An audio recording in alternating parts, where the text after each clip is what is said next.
Hello, you wonderful crypto people, and welcome back to the show where we meet real people in crypto. People who are involved with some of the hottest projects and organizations out there, and regular people like yourselves.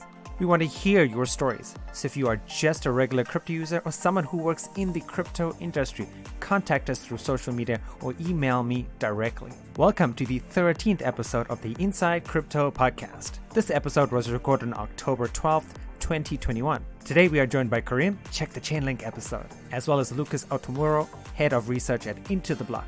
With the upcoming launch of a Polygon Ecosystem token, he joins us to analyze the Polygon ecosystem. Karim and Lucas provide a wonderful discussion towards the end of the episode, some very detailed discussion about NFTs, gaming, and the growth of Polygon, as well as MEV.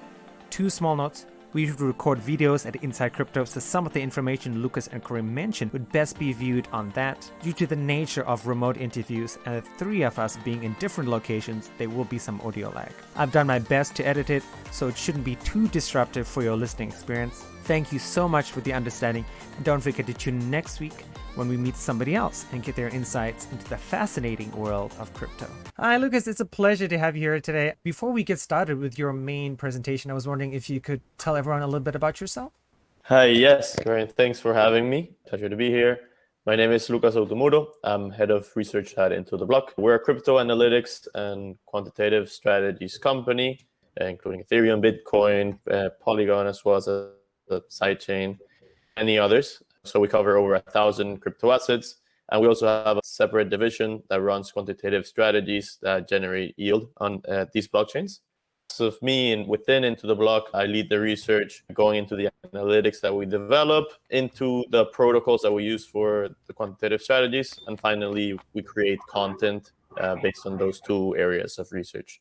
So that's sort of me. I would like to hear from you guys as well. It's a pleasure to finally meet someone from that other really interesting side of the crypto space. I really find on-chain analysis as pretty much like one of the most revolutionary aspects of blockchain and crypto. The transparency and openness of data that you can acquire from pretty much any settlement or any base layer blockchain that acts as a settlement, that is just something that was truly missing in our existing world. So it's a real honor to get to meet someone from that other side. My name is Karim. I've been working as a research associate at the company for a couple of months now. I used to work at the University of Cambridge Center for Alternative Finance. So we were working on the third global crypto asset benchmarking study, if you've ever came across it before. So that was really my first thorough introduction to just how the global crypto space operates. And I'm doing my master's on blockchain and digital currency. So I've completely gotten lost in this rabbit hole, and I don't think I'm ever coming back. Very hard to come back once you're in it, yeah. It's just impossible. There are no incentives to come back to the traditional world. Only to migrate in, not out. Only to other layer one chains. I will touch on that. We'll touch on that in a bit. Lucas, how did you get started into research and Into the Block, and why are you where you are now? I started researching in the University of British Columbia, my alma mater. And so my last semester, I've always been super interested in technology. So I studied entrepreneurship by background in university. So it's a Bachelor of Commerce, but I always took like economics courses. And like when I found out what was like the world's colliding, and so I talked to one of the professors wanting to get involved, blockchain research arm within the University of British Columbia. And I worked there part-time for about a semester. And then as a bear market hit, that was 2017, bear market hit, I tried to get a full-time job, but it was difficult. So I got involved first with Hedera Hashgraph as an ambassador, mostly just to get to connect with people and learn more technical stuff, which helped me. And then in 2019, I joined Into Block. I was employee number about 23, 24, and I started initially as an analyst, senior analyst, but as the company grew and we sort of naturally became the lead for it. And it's exciting, of course, and very quick paced. Definitely. For people looking to get into research, you've come a long way, I think, really fast. Would you have any advice for people looking to join Into the Block or get into similar companies or get into analytics as well? Yeah, I think my advice is to work in what drives you the most within this space. So for me, it didn't feel like working at times, but we would do like a lot of research on interesting areas. So be curious, I guess. That's more might be more natural to some people than others. I have like a deep passion in the space, just get the most out of it. That sounds like very solid advice. Karim, did you have any questions you want to ask? Just curious, what was your aha moment that really got you to believe in the fact that you need to find a job within the space? Yeah, it's a good question. Sorry. So one, I'm originally from Venezuela, and as you guys might be aware, the country's in a very rough situation with hyperinflation and a government that has expropriated a lot of private. So that brought me an inherent distrust of large, like, concentration of power. And when I realized that blockchain distributed trust amongst participants of the network, this is like revolutionary and can distribute power amongst people and create incentives towards, like, as utopian as it sounds, but okay, this is where I'm going. And yeah, once I got full time, like, very hard to switch over to something else. Very nice. I mean, it doesn't get more personal, and to be driven by, I think, by a technology or by a concept than what you've just explained. It truly changes everything that we have been accustomed to. Yeah, and unsurprisingly, into the block, like 70% Argentinians, biggest inflations and political issues throughout the past centuries. So I'm not surprised that's the case, and you often see people from those two nationalities representing within Latin America. Nice. A point that I would love to get into later on when it's more appropriate is, have you geographically like visualized the rate of adoption in Latin American countries? Yeah, it's tough to do that, honestly. Like, through blockchain data, you can tell by time and gauge that, but it's not perfect. But within Latin America, you get like indices from web traffic towards the most popular sites. And I believe Argentina, Venezuela, and also Brazil, because it's a very big country. Per capita, I think it's the two, Argentina and Venezuela. Today, we're going to be talking about Polygon, given the launch of the Polygon Ecosystem token, specifically data that we extract from the blockchain to give a deeper insight into the growth and traction or adoption of. And so it'll be an overview of Polygon, on-chain analytics, and the growth of its ecosystem. So let's get started. So Polygon is a complex system, so don't be scared if you jump right into this. But their idea is to become blockchains within the Ethereum ecosystem. Is that they'll be connecting the Ethereum mainnet to a series of scalability solutions, which each have their own set of trade-offs, from being quicker to more secure to being permissioned in the case of the security chains and enterprise chains, amongst other things. And this is like their main solution longer term.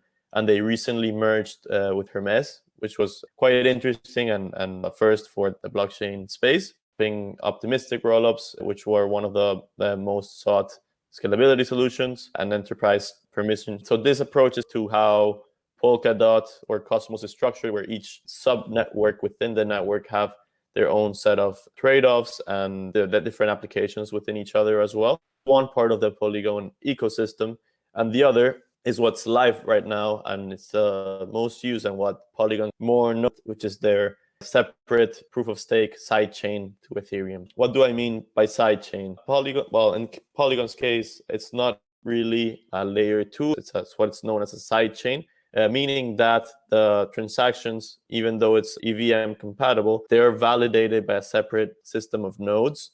They rely on their own validators, which is still quite decentralized as well, with a few 100,000 validators last time I checked. But it's not fully like a layer 2, but it's also not fully another separate layer 1. So it's an in-between, and it's proven very effective, ameliorating the very high gas costs that Ethereum was having, easy to deploy for developers. So they've been able to benefit very successfully throughout past 2021 with their highly scalable sidechain, which is cheaper, faster, and also offers higher transactions per second. Okay, I'll be diving into some key metrics just to monitor how vast the growth has been for Polygon, especially in 2021. So we've seen, first, for daily active addresses, what this essentially means, it means it's an address that's making a transaction on an outgoing transaction specifically. So it doesn't include addresses that are receiving tokens, for instance, without them knowing. And so this is a metric that we call daily active addresses, as opposed to daily active users, which is the tech lingo, traditional tech, because essentially it's very hard to tell how many addresses a user has. Daily active addresses is the closest proxy. This is that we have to monitor adoption within a blockchain ecosystem. And so we've seen massive growth of 525x. So that means it's grown to be 525 times greater than it was in January 2021, which I believe has been sort of sitting range bound between 250,000 and 350,000. So recently, this past September and October, Polygon surpassed it, and it's above it throughout the past few weeks, which is quite impressive. And as I mentioned, there's a lot of benefits to deploying and using Polygon as opposed to Ethereum and other networks. One of them being, of course, lower fees. So this metric is more self-explanatory. And we can see here that even though average transaction fees has increased, by the way, makes sense since the fees are paid in Matic, the Polygon native token. The price has appreciated of the token. The average fees have increased along with it, but still they're not prohibitive for usage of the blockchain since they've remained highest under $0.015, so less than 2 cents at the highest. Of course, more complex transactions such as staking or providing liquidity tend to go slightly above this, but in general, it remains quite cheap for users to take advantage of, and 99.9% cheaper high gas fees. So that's led to a lot of activity into this ecosystem, as we'll get into briefly. The other side of the equation is that although there's higher usage per user, there's demand. So we can track the aggregate amount spent in Polygon transactions, which we refer to as total fees, and we can see that it's reached at its highest around $100,000 per day, when Ethereum processes, I believe, up to 80 million of fees. And this is good and bad. So as I mentioned, it's good for Polygon because it shows that it's a solution for its users. Also demonstrate that the aggregate demand is lower than it's for Ethereum, which, by the way, it's the case with any other blockchain. Even Bitcoin has less total fees than Ethereum by a significant margin. Let's dive into the ecosystem, which of course is, I guess, why most of you guys came here, given the release of the ecosystem token really speeding up in 2021. As I mentioned, we've seen hundreds of applications being deployed into Polygon, DeFi alone, as using data from DeFi lamb, and it's out as of last week. So maybe by this week, we've already seen a couple more. I wouldn't be surprised. And this growth has really been kickstarted by the first of its kind liquidity mining program, not run by an application itself, but rather by the underlying. Has been quite revolutionary, and it's been copycatted recently by some other blockchains, also to a degree of success. The Polygon team has been smart and is trying to get more traction in use cases outside of DeFi with their 100 million fund for gaming. And as I mentioned, the growth has been quite insane. So parabolic, as people like to call it in crypto. 14,000x increase year to date in terms of total value locked.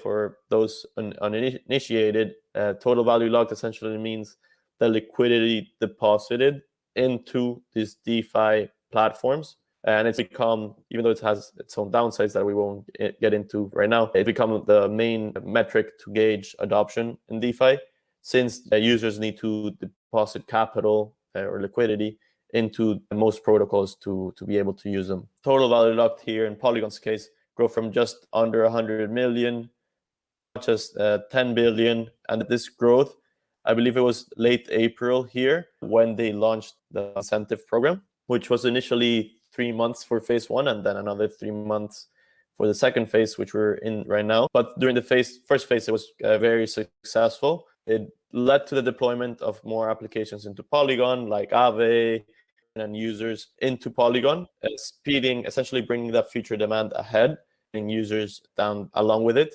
by giving users Matic token for depositing into these applications.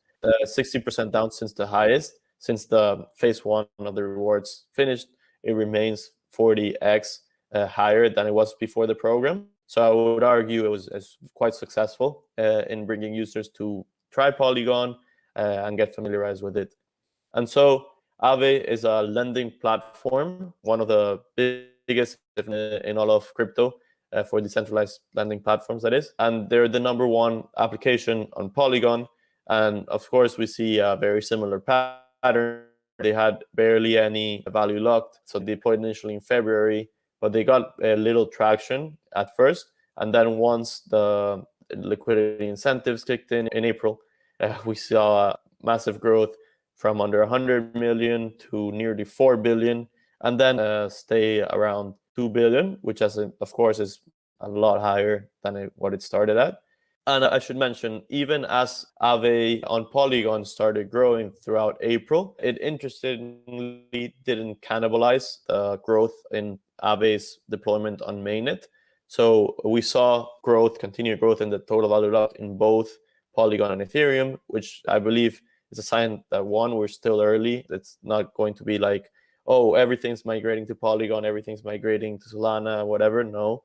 And we're starting to see that first with the Polygon mining and now with other copying them. And as well, another of the biggest players, and this one is native to the Polygon ecosystem, is known as Quick Centralized Exchange. And I noticed it's one of the largest allocations in the Polygon ecosystem token. They got the first mover advantage. They were the first decentralized exchange to gain a significant amount of volume within Polygon ecosystem. And they're a fork of Uniswap v2, meaning a copied version of Uniswap v2, which then added some different intricacies into the equation.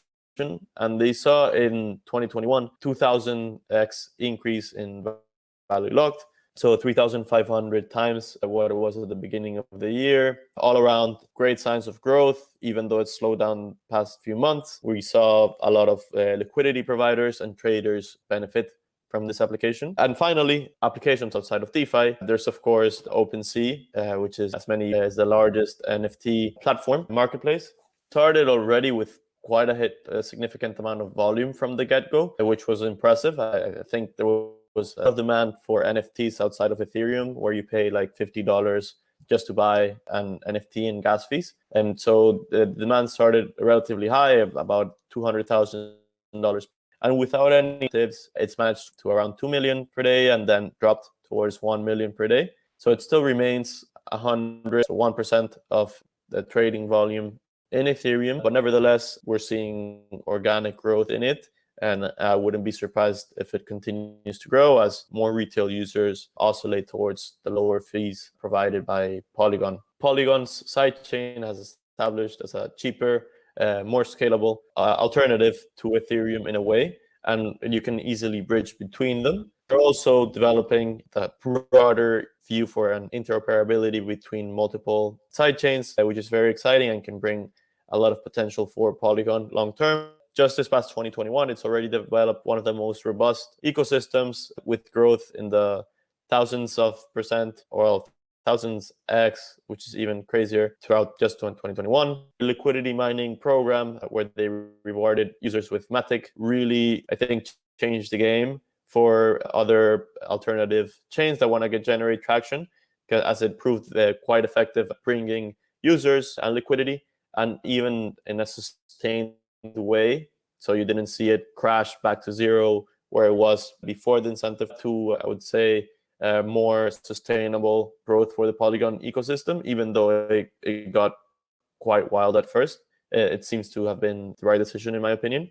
And we see, aside of DeFi, we see growing potential for the Polygon ecosystem to continue to develop within gaming and NFTs marketplace in general. So that's it. Now, Karim and Kriyan, I'm open for your questions. I know you guys might have a lot.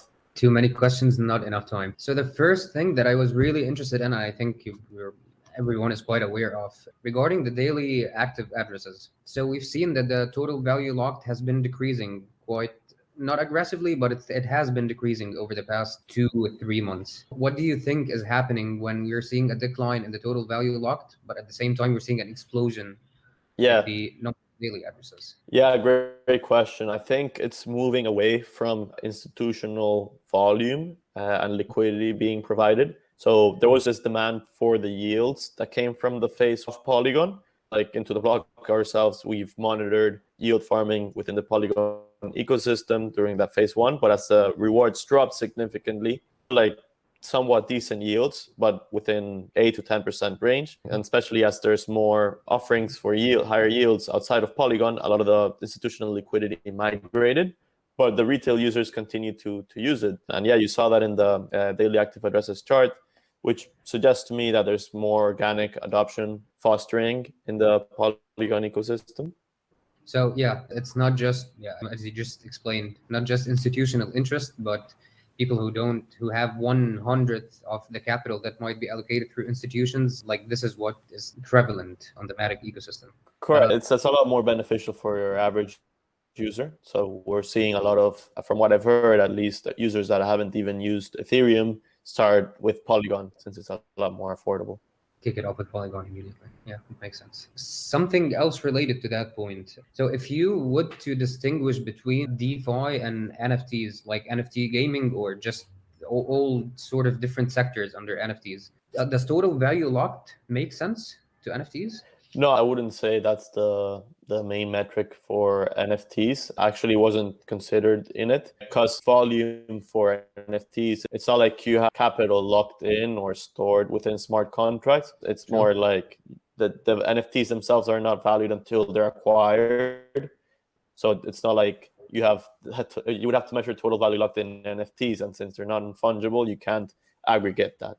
Different and has a different value. So the best metric to track that is volume. And in games have their own marketplaces like Axie Infinity. I think the most popular game in Polygon ecosystem is Set Run, which is like a horse game. I haven't played it myself, but I heard it's interesting. And so there's digital horses, of course. And so I think they might have had their own marketplace where they generate volume and they have revenues from selling those horses. Another key metric that we've looked at into the block. Not for this game in particular, but in general, more for Axie. Okay, so when we look back at total value locked, I'm sure that you've seen the discrepancy between how DeFi Llama tracks total value locked as opposed to DeFi Pulse. Just for people who are not aware of why there is a discrepancy, would you like to explain just based on your understanding of how it gets queried in a way? So there's two main platforms for total value locked data, just as you mentioned, DeFi Llama and DeFi Pulse. The main difference, to my knowledge, is just the amount of protocols that are considered by DeFi Llama. So if you compare Aave, which I have in Polygon on DeFi Llama and on DeFi Pulse, they have roughly the same numbers, but DeFi Llama tends to be quicker at adding more protocols and more blockchains. So I believe DeFi Pulse only covers Ethereum and Polygon, which they added recently, and DeFi Llama covers like 12 different blockchains and side chains like Polygon. But in general, both the amount of liquidity in the smart contracts belonging to these DeFi protocols. So something to build up or as a follow-up on that point, when you are providing liquidity, like just in terms of liquidity mining, you are depositing your funds and then you're getting like a receipt token that you can further use in other forms or in other DeFi protocols. Is there a way to distinguish between not counting? Because if you think about it, it's like a double calculation. If you're counting both as the same value that is being locked, even though they should not be added up. From your understanding of how data is queried on the blockchain, is that something that can be separated? I haven't done the analysis myself right now, but there's definitely a way to separate that. From my intuition, really, I've seen some data, but not the full amount of it. Most people that actually deposit into a protocol just do it like a one-way, like not a loop. They don't do more advanced things on top of it. But yeah, you're correct in that there are some applications where you can deposit your liquidity pool tokens and then maybe use it as collateral for a loan. In the case of like Maker, there's also this new protocol Abracadabra, which is known for that. So that's a Lego on top of a Lego, as we call within DeFi. Money. Yeah. But from my intuition, at least, most people stick with just the first use case and rather than building towers on top of it.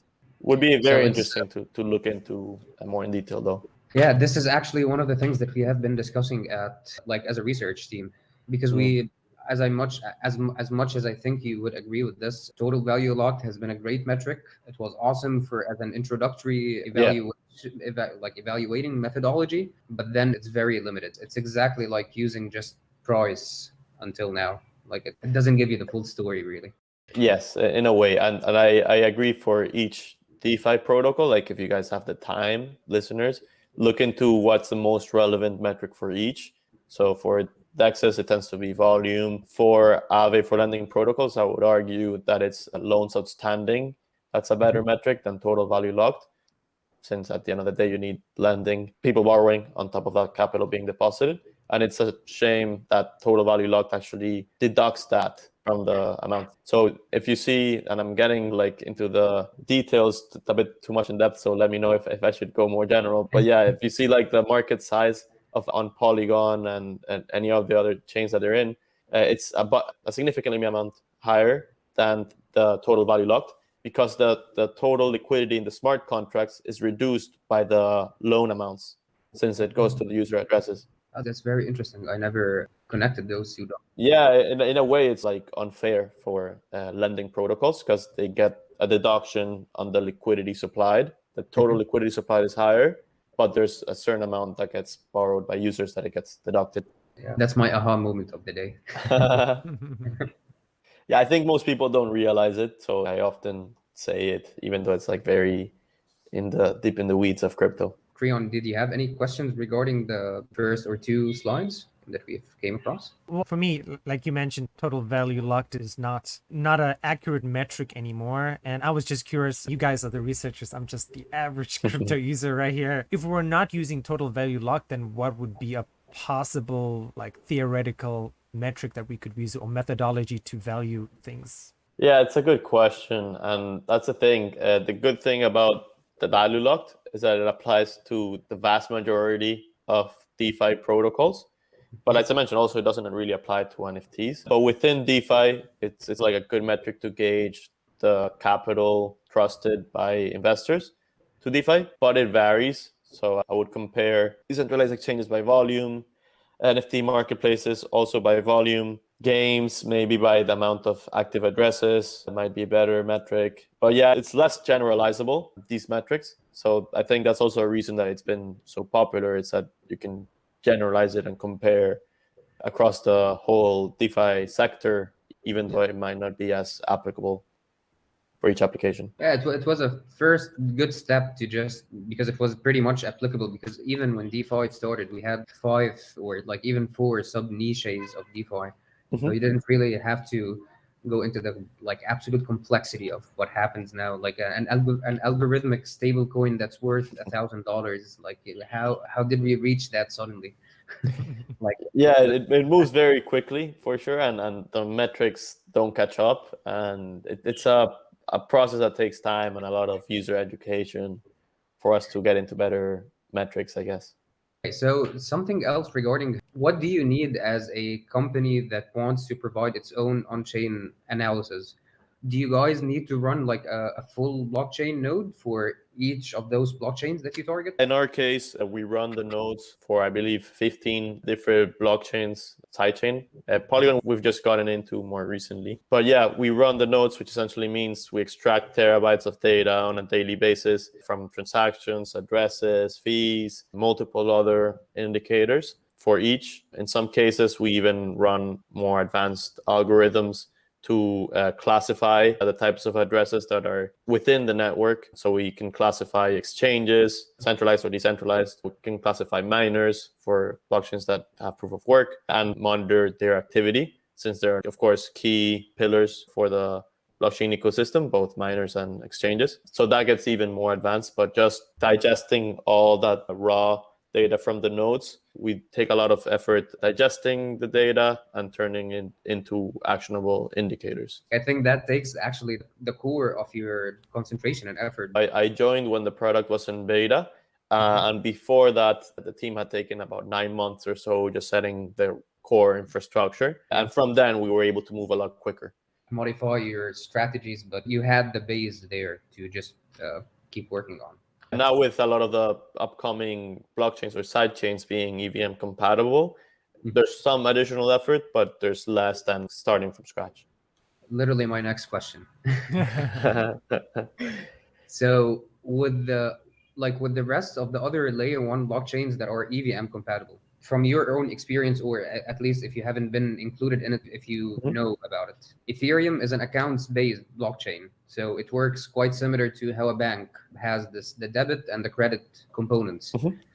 With Bitcoin, it's all about the unspent transaction output. Now, with the emergence of all of those new blockchains, is it still an account base? Is it shifting to a new model that we are not used to yet? I believe most smart contract platforms are account based. I think Cardano is the only exception that I'm aware of that's UTXO based, even though they still don't have applications running, but that's a separate topic. Most of the layer ones that are getting adoption are account based. They have some like intricacies that make it different, from Avalanche to Polygon to Phantom to Ethereum. But overall, they try to make it relatively similar, or as similar as possible, such that they don't create a barrier to entry for developers to deploy their dApps on their ecosystems. Yeah, it's easier to work around. For sure. If not, like bridging from one blockchain to another becomes a deeper problem. And Solana has been able to move past it with a separate infrastructure. But I think that's like a standalone case, whether other blockchains really benefited from having the existing Ethereum ecosystem deploy on their blockchains. Like the compatibility of the architecture itself made it easier. But for sure. Since you're reading my mind, that was actually my next question. Solana. 2 in a row. What has been your experience querying data of Solana, if you guys have started dabbling your toes into it? No, I'll be honest. It's a completely different infrastructure. It's on Rust instead of Solidity, and not EVM compatible. So right now we're still like on the research stages of getting into Solana as a company. Like personally, I've used Solana, Phantom, and some of the main dApps, and it's quick, it's cheap. But yeah, it still has issues. Like it did go down for a full day. So yeah, 17 hours, sorry. Yeah. But yeah, it's a very interesting ecosystem as well. And we'll see if they actually do live up to their promise. They have loads of potential, and they've marketed themselves as not the competitor of any public blockchain, but the competitor of NASDAQ. So they have a lot of targets to fulfill. For sure. What else? So we spoke about the daily active addresses. Regarding the average transaction fee, I think this was publicized, I think yesterday or the day before, where Polygon said that they were going to hike the minimum fee to 30x of what it has, based on some kind of a chart that they provided on their Twitter. It's going to be 30 GWEI. Is that how you say it actually? Some people say GigaWei, because Wei is like the original, and it's 1,000 Wei. I just say Gwei, or Gui. Honestly, for people are just figuring it. But yeah, I didn't see that they increased it by 30x, to be honest. They were saying that it's based on the fact that there's a lot of spammy transactions being sent to the blockchain, which, like, if you're thinking about it and going back a couple of steps to how Ethereum started, this was one of the models of how they decided to like dodge or prevent a lot of scams and spammy transactions to go on the blockchain.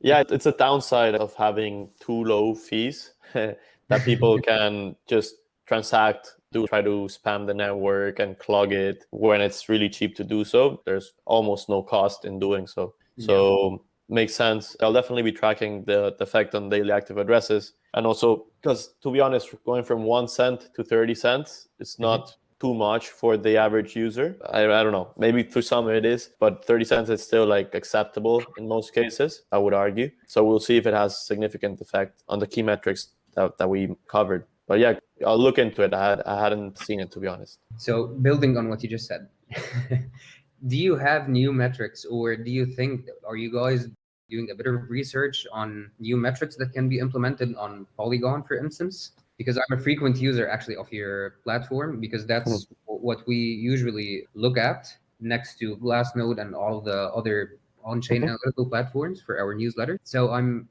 just intrigued by your on-chain metrics. Or is there like a new domain that you want to get into? Like for Polygon, it will be similar metrics that we're working on to what we currently have on Ethereum. But we're definitely looking at adding more. We've had that in our backlog. So for instance, one that we missed and we've been trying to push, and I think we're finally having time this quarter, is like the ownership by address ranges. So the amount of addresses that have 1 BTC, 10 BTC for any asset and the volume that they hold. That's one that we've had in the backlog for a while that we're finally shipping in this quarter. We're also launching a new NFT analytics site, which will be very cool. It'll be a visual journey where you can essentially see analytics and the pieces themselves at the same time. That it's been in our backlog for a while. I've been researching and working with our design team on that. And I guess that's the next major release that we have, ideally this quarter. That's awesome. Yeah, because that's actually one of the other things that I've been thinking about. We keep saying, we understand that based on the technology, we can track the full history of how a piece from the day it got minted to the day it reaches the 150th secondary sale. But it still required a bit of technical sophistication to track addresses yourself on Etherscan. But I haven't really seen the other on-chain analytical platforms provide something like that. It's a big area of opportunity for us. To be honest, I wish we had already shipped it because I've been working on it since March. But yeah, it's hopefully exciting, and hopefully the momentum within the NFT space sustains at a high level by then. I don't know about high level, but it is definitely here to stay. Like this. Yeah, it has waves, of course, within it. But yeah, it's here to stay. I agree. All right, guys, I've got to cut you off because I've got to head to another meeting in like a few minutes. Lucas, is there anything you want to plug about Into the Block, your Twitter account or something that Into the Block's coming out with that listeners should say, hey, we should go to Into the Block and have a look at it? Yeah, play around with our website. That's intotheblock.com. Follow us on Twitter. We provide like insights into a lot of what's going on in the market in our Twitter. Me personally, I also write articles, so you can follow me on Twitter. My username's my name, just at Lucas 𝕠𝕝𝕝𝕠𝕝. You might be able to find my name somewhere if you want to copy paste it. And Into the Block as well. It's been awesome to be here. Thanks, Grian, for organizing. Pleasure to meet you. Both for being here as well. It's you guys had some amazing conversation, very interesting. I'm still gonna have to spend hours tomorrow thinking about it so I can understand it. If you have any other questions, yeah. I will definitely teach you guys up. I'm just gonna ask one last question. Sure. Regarding MEV, how is MEV sort of trackable, like through blockchain Explorer? Is it at the end of the day you have a transaction in the mempool, it gets sandwiched, and then you have another transaction with a higher gas fee that just steals away the value that the original transaction was going to get? In short, it's very hard to track because it's in a separate overlay mempool. But through Flashbots, and many of those, Flashbots being the biggest, you can get some data to see what are the MEV opportunities. Even in the blockchain itself, you can gauge and like assess, oh, that was probably like a transaction where someone got screwed because they paid the miner. But it's hard to tell, and it's more case by case. Okay. So it's not really something ready to be integrated, essentially. Not at Into the Block yet, no. Even though we've looked at it and there's quantitative strategies, we've not gotten like the full picture, which is why we try to capture it in our analytics. I see. That's something I will be anticipating and looking forward to if you guys ever work on. Awesome. Thanks for having me, guys. Wish you guys success with the Polygon ecosystem token. Thank you, Lucas. We appreciate it. You guys take care. Okay. Have a good day, everyone. Bye. Bye-bye. That's all we have time for today, folks. And everyone at Amun, really appreciate you stopping by. Please don't forget to follow us on social media, Twitter at Amun, AMUN, Telegram at Amun Tokens, or stop by our Discord and join in the conversation. If you are Chinese speaking, we now have a Telegram group just for you, Amun Tokens CN. We are also on Reddit at r/Amun Tokens. Amun also puts out a monthly newsletter with the latest insights on the crypto market. You can sign up for that wonderful piece of writing on the bottom of our homepage. If you're looking for a place to call home, there's nothing better than the Amun community. Looking forward to chatting with you and see you guys next time.